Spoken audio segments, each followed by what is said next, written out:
Hi everyone, and welcome to our webinar today. We've got two streams going, one on the Crowdcast and one on Instagram Live.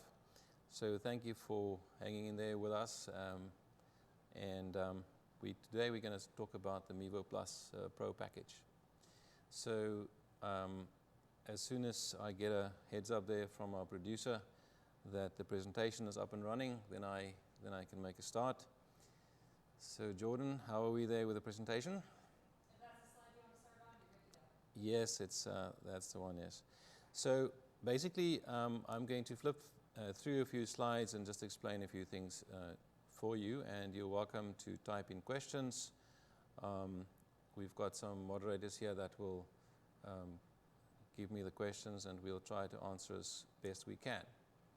So let's start then with the Mevo Pro Package.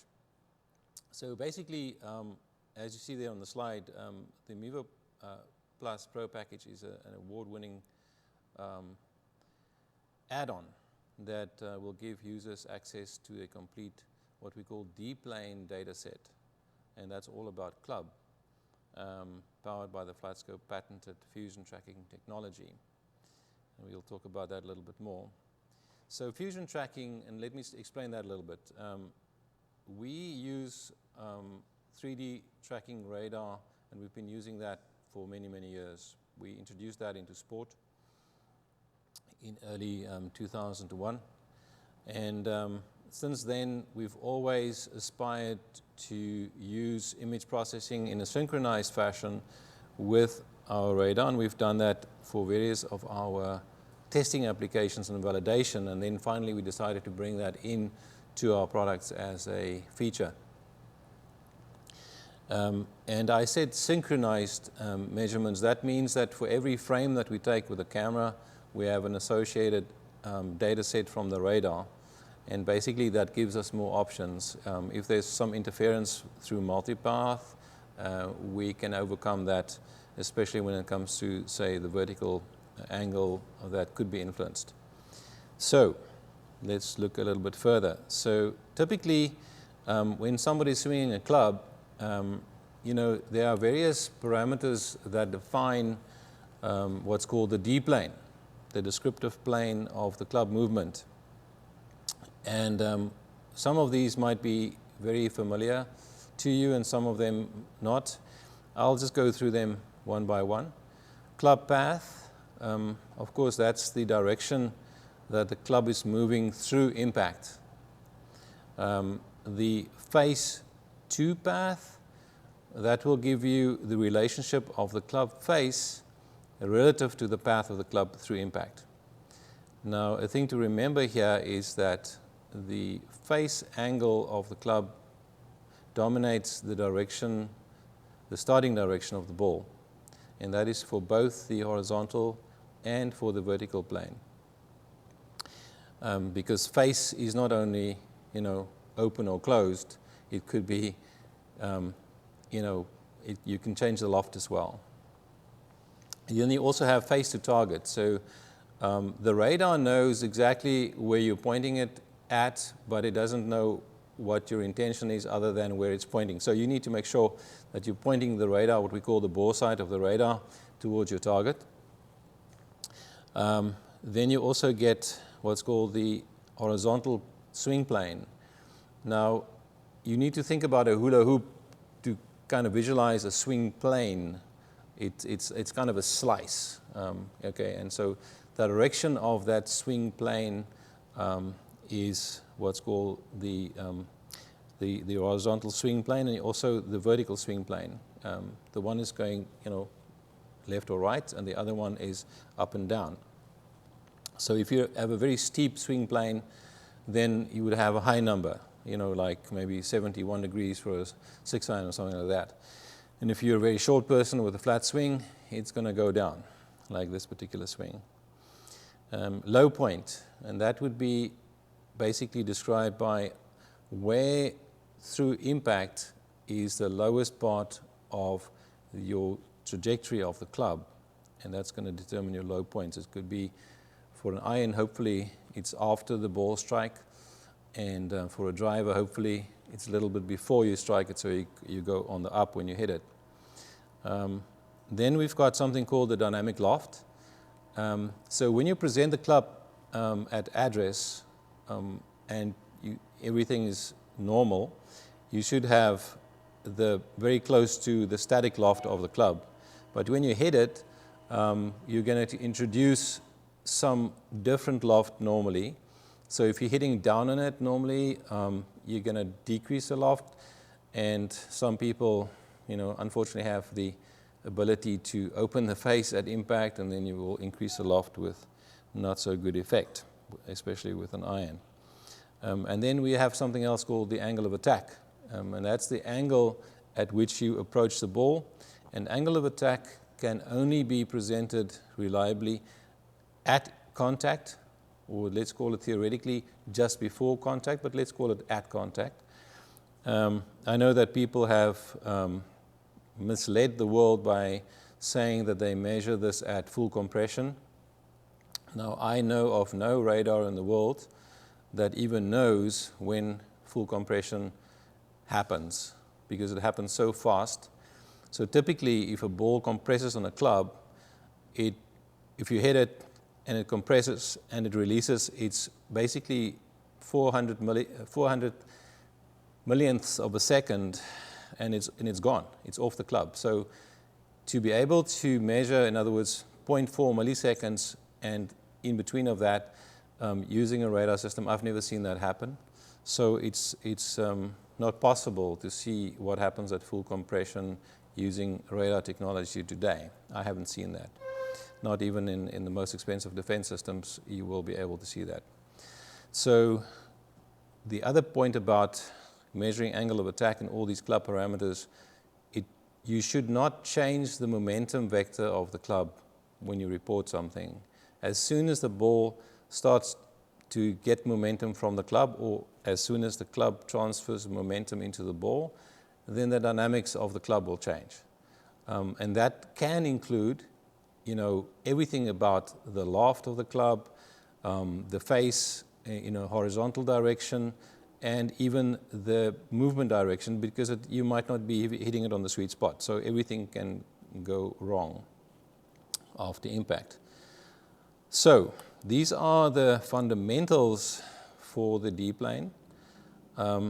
And we are now able, with the Mevo Pro Package, to provide you all these data elements, because we are using our fusion technology, where we're using our internal camera, which is synchronized with our radar, to be able to give you all these elements. So let's just look at the difference between the Mevo Plus currently and then the Pro Package. So currently, the Mevo Plus will provide you with the carry distance, club speed, smash factor, apex height, the flight time, ball speed, spin rate, vertical launch angle, horizontal launch angle, lateral landing position, angle of attack, total distance, roll distance, spin axis, spin loft, and the shot shape. Now, with the Pro Package, we will now get the following data together with what was previously mentioned here, which is the club path, the face to path, face to target, the vertical swing plane, the horizontal swing plane, the low point, dynamic loft, vertical descent angle, curve, speed profile, acceleration profile. I think I missed one thing here, which was the spin loft, but nevertheless it should be in there. So we'll correct the presentation. So we're going to go in a little bit more detail. Club path, I've mentioned this, but this is visualized here. It's the direction of the geometric center of the club relative to the radar's target line measured at impact. So the club path is influenced by the angle of attack, horizontal swing plane, and vertical swing plane. Okay, next one, face to path. Okay, we already spoke about this a little bit, but this means that you will look at the direction of the face relative to the direction of the club at impact, in other words, the path. And this will influence the spin tilt of the ball, in other words, how it's going to curve. So the more dramatic the difference is between the face angle at impact and the path, the more dramatic the spin axis will be. So for those infamous snap hooks that I fear on the first tee, that's when you go a lot from the inside and your face closes up through impact, and you have a huge differential between the face and the path. And the reverse also is a problem for people when the face is totally open to the path. So people cut across, outside in, and the face is totally open, and guess what? You make that big banana going to the right for a right-hand golfer. Face to target. Now, face to target, one has to be careful of, because the target line in this case is defined by where you're pointing the radar, and not where you think your target is. So you need to firstly set up your radar to the target to be able to make full use of face to target, because target for the radar is where it's pointing.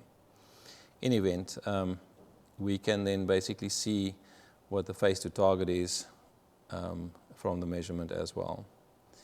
The vertical swing plane, as said, a little bit more difficult to visualize, but from the picture you can see there that basically means how steep your swing plane is. If I said like a hula hoop, like that. So steep meaning more upright, and the flat swing more flat. And that number is given not at contact but at the lowest point of the swing arc, which is a little different to the impact point. In other words, if you look at the horizontal swing plane, people might confuse this with path. The path is the direction of movement of the club at impact, but the horizontal swing plane is the direction that the club is going at the lowest point of the swing arc, if that makes sense. You can think about it a little bit, but that has a significance, especially when you look at the difference between a driver and an iron. For most good players, you would head down on the ball with the iron, and you would up a little bit up on the ball with the driver, and the path will be definitely different between compared to a horizontal swing plane. So path and horizontal swing plane, not the same thing. Low point, again, that is the distance. This is measured in inches or in millimeters, depending on what metrics, if you use a metric system or imperial. But that's the distance from the from the lowest point in the swing arc until you hit the ball, or after you hit the ball. Okay, so the dynamic loft, as I said just now, that is what you present with your club face in the vertical sense at impact. It could be totally different from the static loft of the particular club, and that's going to vary depending on how much you vary either your ball position or how much lag you've got in your hands at impact. Vertical descent, now this is actually just a parameter that we brought on, and it's actually not part of the D plane. This is part of the trajectory. So the vertical angle of descent is when the ball actually approaches the landing area.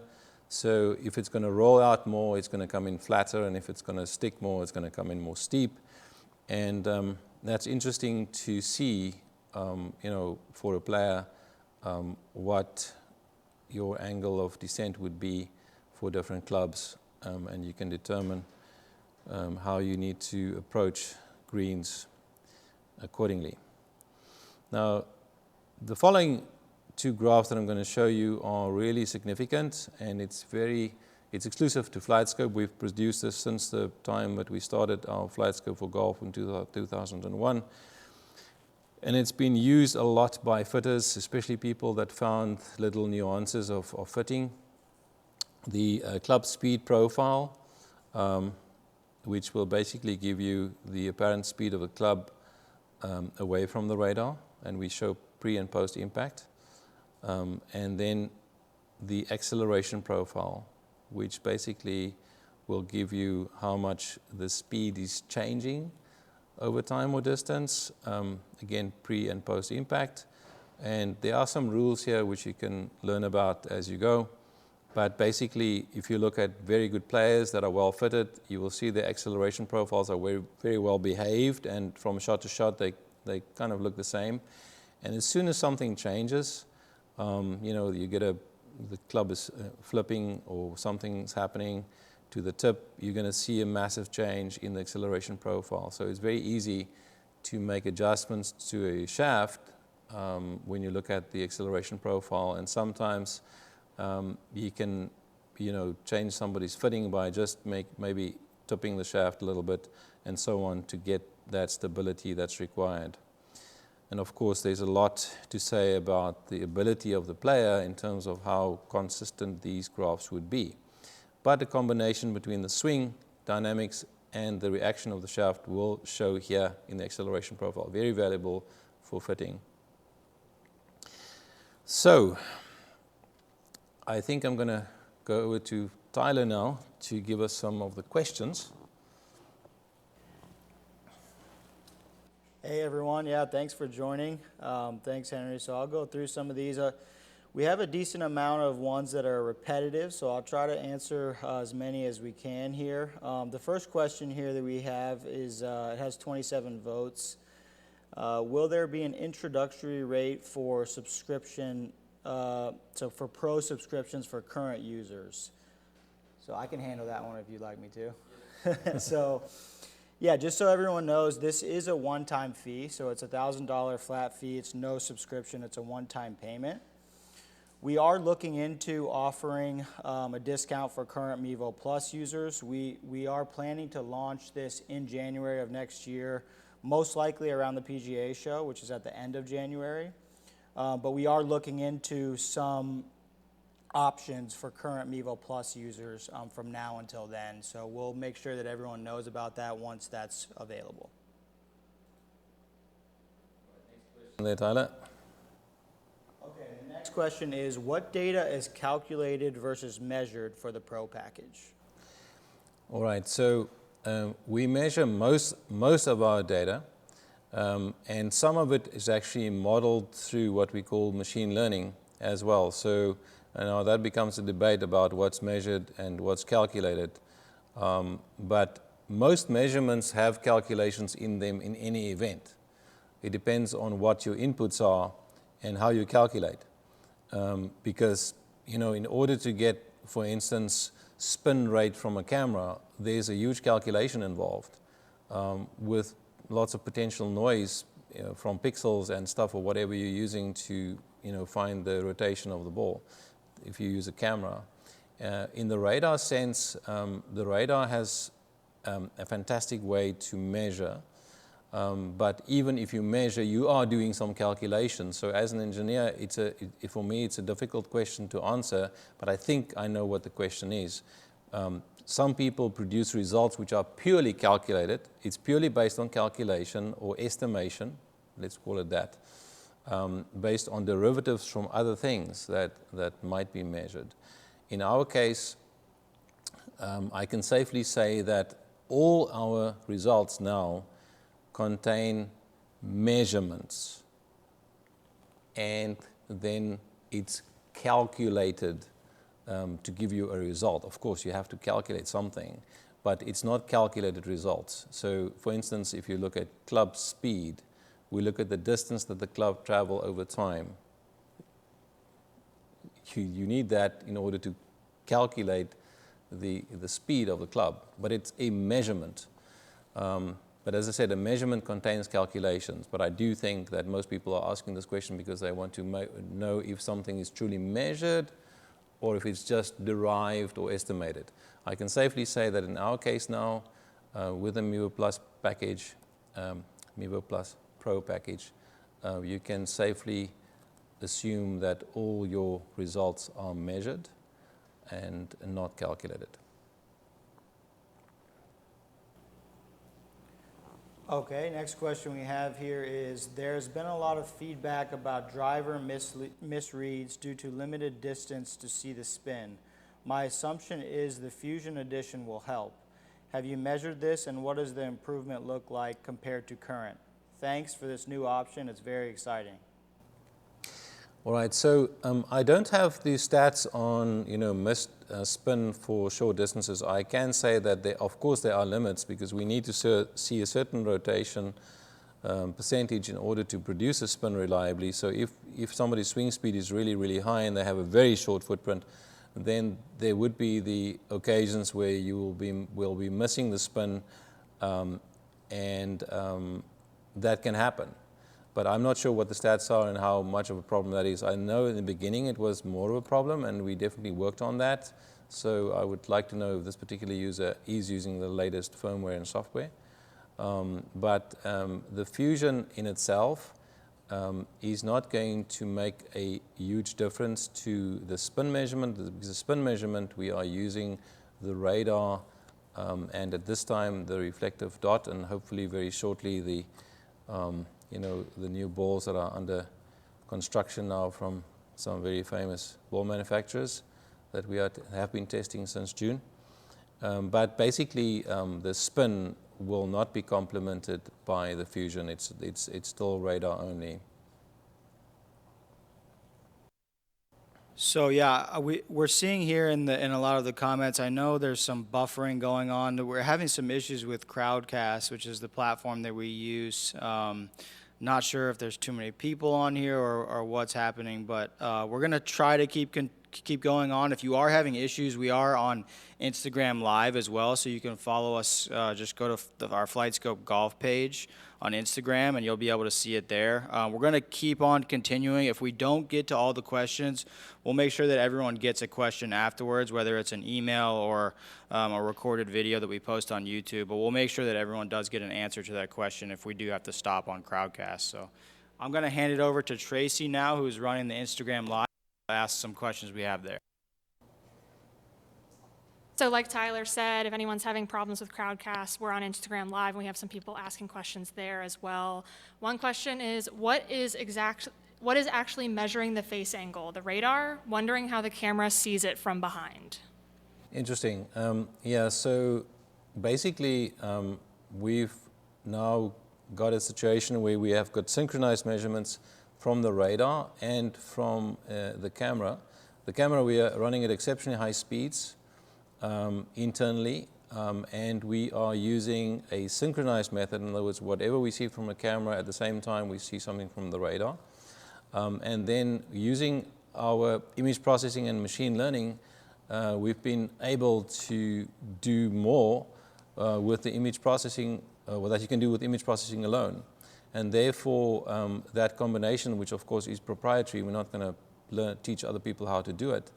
But we've got great success with that. And if you, for instance, we put phantom cameras up here, and if you start looking at the accuracy and repeatability of measuring face angle compared to maybe running at 10,000 frames a second with phantom cameras and with some stickers on the club, which we don't need, you will be more than happy with the results, I'm sure.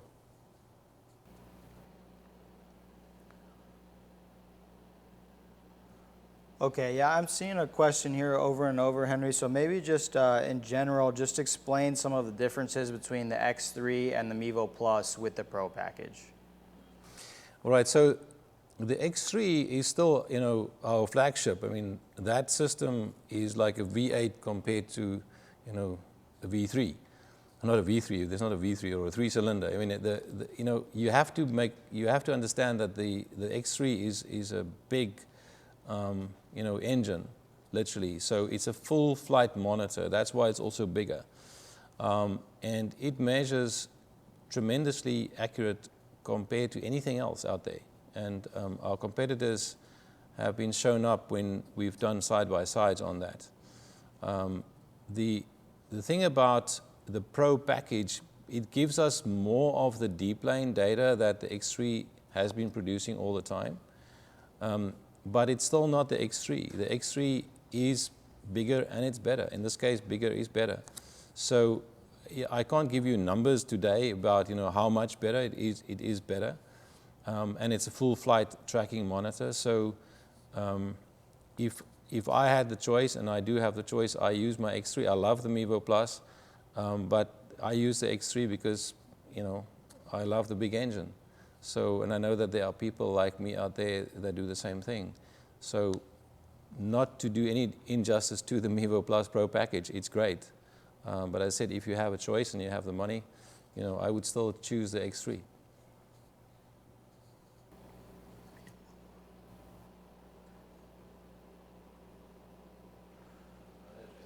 Okay. Yeah, so one that I'm seeing over and over here too is the club head speed without a ball, and if that will come with fusion tracking or with the new Pro package. Well, the swing speed, in other words, the swing training with the Mevo Plus, okay, that comes with or without the Pro package. It's going to be for all our products, inclusive of the Mevo, let's call it the Mevo 1, the original Mevo, the small one, Mevo Plus, and the Mevo Plus Pro package. So yeah, swing training will come into our apps for all the models. That's been asked for a long time, and we've been working on that. You will also be able to use the speed stick as a club selection because that's got specific properties compared to a golf club. Of course, it's got a cylinder, and you've got the different weights. Not that that makes a big difference, but at least if we know that we're measuring the speed stick, it's easier for the software to discern. And it's much easier to measure as well. But so the swing speed option will be there for all the models. Next question, this is from our Instagram Live. What will be the lighting requirement for the camera? Can it be quantified? And will an overhead spotlight be okay? That's a very good question, and thank you for that question. So certainly this person already knows that image processing and lighting go together. If you're doing something with a camera, you need good lighting. So I would say that in our case, it should be fine with overhead lighting. Just please stay away from any lights that flicker, because that, as we know, can interfere with the radar, but can also interfere with image processing. So it must be a nice, maybe an LED light or something that's used in the studio. So we do need good lighting. Yeah, we can quantify it, and we will give some recommendations going forward. We've got some time until the PGA show to figure out what those quantities are and so on. But I would say in general, be careful of certain spotlights that will give you a lot of reflection. So it must be, I would say, a more dispersed light, but with a good visual. If you can take your cell phone and take a nice video and image, that's normally a good indication that it'll work for the moment, but we will give you quantities as we go. So, but in general, whenever we use a camera, we need good lighting. Another question from Instagram Live. Will the fusion tracking assist with the simulation play and short game capabilities? And will the camera see the ball moving better? All right, so the fusion definitely helps us, and it will provide another level of accuracy and repeatability. So the answer is yes. It's not that we're struggling with the radar at all, but given the new set of data, in other words, a vertical position and a horizontal position, in addition to what we have with the radar, will definitely make the data set more robust, more repeatable, and more accurate. So yeah. Okay, the question that we keep getting, how's the integration with GS Pro coming along? That's also a very good question. I had 2 meetings now with GS Pro and very productive. We're working on the details, but we will make an announcement soon about timing. If you ask me today whether it's going to happen, I can safely say I think so. It's not finalized yet, but all the signs are there that it should proceed. And if we proceed, we will make that announcement. And if we make that announcement, it will be rapid after that. Okay, yeah, just maybe I'm seeing a few questions just on sort of the process and hardware versus firmware and software. So maybe if you can just explain kind of how the process will work once someone does make the purchase. So I hope I get it right, because there are some commercial things and then there are the technical things. But basically, the Pro package will be a purchase of $1,000. And the FlightScope software that, let's say the FS Golf app, will be tooled up to be able to provide that key into the hardware, and it will make the necessary logical changes within the system that are programmable in order to allow the fusion to that extent and bring forward the capability. And then once that's done, that system is reconfigured, and it will remain configured as a Mevo Plus Pro package. So even if you sell it one day, it will, if it starts up in the software, it will be recognized as such. So it's a once-off logical reconfiguration internally with that license key that you bought for your $1,000. Okay, another one we have here is the compatibility with the Titleist RCT balls, and can we use them now or should we wait? All right, so that is a very good question. I am of course, in discussions with Titleist on this, and I don't want to speak on their behalf yet. But so far, so good. I've done analysis on the 2nd of July. I provided a first report, and it's looking pretty good. What I don't have today is a quantity to tell you that it's all good, because I think what we would love to do and have the opportunity to do is to have that ball as a selection in the drop down for your balls that you select. Whatever. Normally at the moment you just select between a range ball and something else, but we would love to have that Titleist ball as a selectable item so that we can expect it, if you know what I mean. It's got particular characteristics, and it's better for us to make 100% sure that it'll work almost 100% of the time. What I can tell you is that once we've got the integration fully done, it should be awesome. What I've seen so far, it's as good as it gets.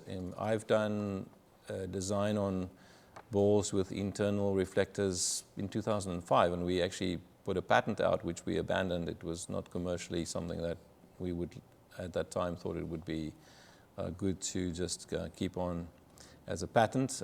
So that's why we abandoned it. But we had about 70,000 balls made at the time in Thailand, and we used that at the London Golf Show for many years, which was convenient because it was branded FlightScope balls. It had the reflectors inside, and you just place it down and go for it. And we have a lot of them still here. So it's not a new concept to us, but I'm very happy to say that I think that Titleist has done a great job. And it's just a matter of time that there will be an announcement. In order to get to that stage, we are working very hard to get to quantities that we can actually put that ball in as an option to select, and then it's all good to go. I would not be able to tell you today to just go and use it, because our software is not expecting it yet. You might get good results, I'm not sure, but I don't want you to to start using it inadvertently, and then you might get some surprises, because we don't know what it is yet. We still need to make sure with Titleist that it's qualified, and that's a process that's in process now. Okay, and just on the fusion tracking, a couple of things. Does it affect the setup in any way, and does it affect the Mevo Plus hardware battery life in any way? I think Alex did say something on Instagram Live a few days ago about the battery life. Battery life is always connected to the processing speed, but I've already got a few plans to mitigate that. So I would say no, it's not going to affect that in any tangible way, unless you're an engineer like me and you want to measure it in seconds. It shouldn't affect you, practically. We will do some other things with the processing when you're not measuring, to make sure that we calm down the energy use there. And sorry, the first part of the question I just missed there. Just on the setup at all, will it change the distance from the ball or? to keep everything exactly the same. We're trying to keep the setback distance the same. We're trying to keep the minimum required flight as well the same. So we don't want to change anything there. So far, so good. Okay, yeah, so I'm sorry, everyone. We're having some issues here with Crowdcast. There's a lot of comments here about the freezing and everything. So I think, yeah, we'll get everyone the recording. We'll get everyone answers via email as soon as we can. But Henry, do you have anything else? Or We've got Instagram Live as well, so let's get some questions. Yeah, I mean, this is working good. Is it working? Okay. Yeah. Few people are asking about, I know with the basic Mevo Plus package, not the Pro package, you would be getting 5 courses. Are there going to be any additional courses that come with the Pro package? Now, I don't have the details with me, but I've heard some talks commercially about this inside the company. I'm not at liberty to disclose anything yet because I think they're still finalizing what's going to happen with the golf course and so on. But I think there would be some good news coming up for people, when it comes to the golf courses going forward. But I'm not going to tell you what it is now because the commercial people will take that and give you what they're going to do in the future there. So I think there's something. I don't know what it is. Also, we have a question about software coming potentially for PC. So at least Microsoft's done something right this time. They are now allowing Android apps to be run straight on Windows, and that will mean that you'll be able to run most likely FS Golf, Skills, and other apps right on your Windows PC.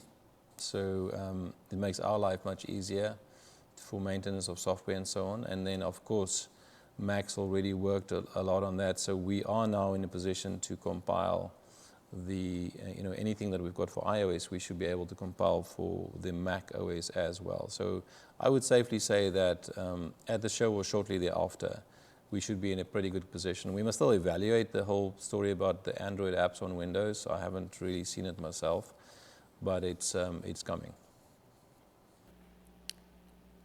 Any impacts to the time between ball strike and data feedback from the shot with fusion tracking? Now, we've been lucky that there's a lot of capacity within the system in terms of processing power, and so far so good. We might bring in something which is called a second run through data. If we are unsure, we might actually run some processing again, and after a second we might clean up 1 or 2 parameters if it's required, but that's just speculation at the moment. We're not sure if that's even going to be necessary. We normally try to do it once and for all in real time, and that's still the objective, and so far so good.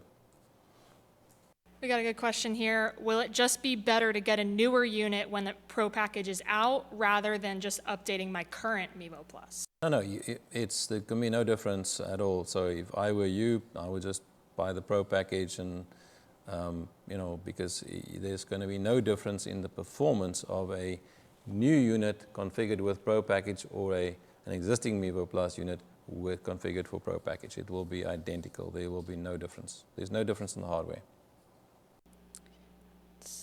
People are asking about potentially a loyalty discount being offered to existing owners. I'm not sure if we have info on that. I'm leaving that to Tyler. I heard they mentioned something. Tyler, you want to go? Yes. So we are working on a plan for essentially anyone that already has a Mevo Plus user, as well as people that are interested in purchasing one now. So basically from now until the PGA show in January, which is an estimated time of when we're actually going to launch this to the market, would be able to receive that discount. We have not figured out the price or the process or anything yet, but we definitely will let everyone know once that is all finalized. All right, we got another question. Let's see. Will fusion tracking make a big difference without the upgrade? That's a good point.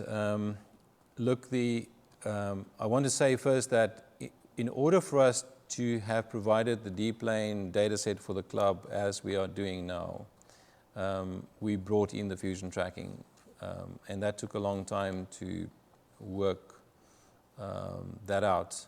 So the rest of the benefits, because we are bringing in fusion tracking, I would say are limited to the existing parameter set, and it's going to be for the person that's really looking into fine detail. You might see a small difference, or you might not even notice it. It'll be better, but within the current data set, you might just have a more comfortable feeling about everything, hopefully.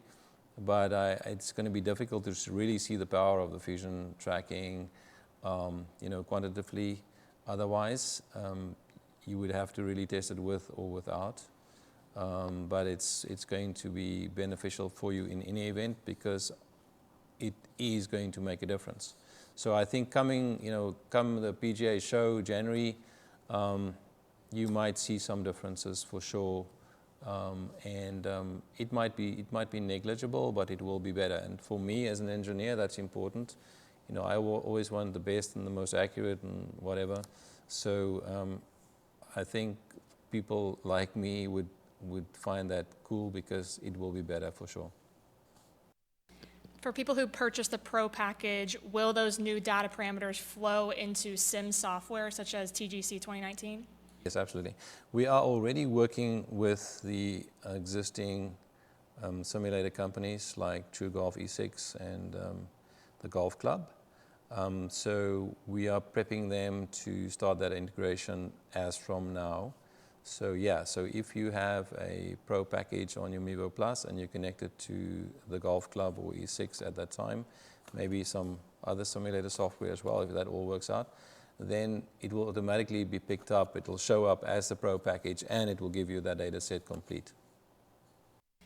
Another question, how good is the camera of the Mevo Plus compared to the X3 camera? It seems low quality and could affect its readings. Yeah, so I had a discussion with somebody yesterday because I heard that question. I don't know why people would say it's low quality, so I would like that person that maybe made that comment to give more context. The camera is not low quality. Maybe the experience might be not good quality because of something that I don't know of, but I'd like to know. I'd like to get involved in that particular question. So Tyler, maybe you guys can just follow up with that particular client or person. I'd like to get more context, and that we can understand fully why that comment is made. The camera is great quality. It's a comparable camera to the X3. The X3 has its own hardware, but it's a great camera, and it can run at exceptional high speeds as we are using it in Fusion, so there shouldn't be any issue with that. I think in this case, if I can postulate, it's most likely going to be an experience thing because of something which I don't know about today. But I have full faith in this, in the Fusion capability of the system and the camera quality and the frame rate. So yeah, I've got no issue with that. Will there be a graphical explanation of the D-plane, not just numbers? So I'm still working with the app developers to see what we can all squeeze in for the PGA show. So as a bare minimum, there will be numbers, and hopefully some static images. With the X3, we've got some dynamics where you can actually see the club movement and you can turn it around. That's a little bit of work there, so I'm not going to promise anything on that, but I'm going to see if I can push our development team. So hi there in Poland for our development team on the software and apps. I think people would like to see maybe some visualizations, even if it's static images, which will depict these particular parameters of the D-plane. I would also like to see that, so let's see what we can do. One more question. It seems like we're kind of running out of questions here, so if anyone has any last-minute ones, please leave them below. But if the Pro package is going to be attached to the hardware serial number, is it possible to transfer that to a different Mevo Plus? Curveball.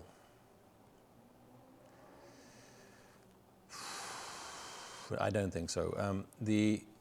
I think this is it's like a fuse. You know, you're gonna basically have one chance to do it. So it's not just a soft key. We actually reconfigure the unit logically inside, and I don't think it would be practical and cost effective to design an entire system around that particular instance. So for the moment, the answer is no. But if it's a compelling argument, you know, we can always look at it. But for the moment, I don't think that's practical. Question, sorry to anyone that we missed on Instagram Live or on Crowdcast, but I think that might be all. I'll hand this over to Tyler. I do have one last comment just from my end before Henry wraps it up. Just for anyone that is interested, so we do have a landing page on our website, FlightScopeMevo.com, and that URL is going to be FlightScopeMevo.com/Pro Package. And there's a contact form on there, so anyone that is interested, I'd urge you to please just sign up there just so you can get on the list for any updates, notifications. We're going to start doing some more educational things. This webinar was kind of the start of it, but you know, with just educating people on the data parameters and things like that. So anyone that's interested is welcome to join that list, and we'll definitely keep you updated. Well, then from my side, this is Henri Johnson, founder and CEO of FlightScope, and thank you for joining us on both Crowdcast webinar and Instagram Live. I gather that Crowdcast has been a little jittery today, but thank goodness we had Instagram Live as well. So all the best, and yeah, we look forward to your feedback for those that are going to venture into the Mevo Plus Pro package. I would if I were you. And yeah, you can then put this against the most expensive launch monitors out there and show them a thing or two. All the best.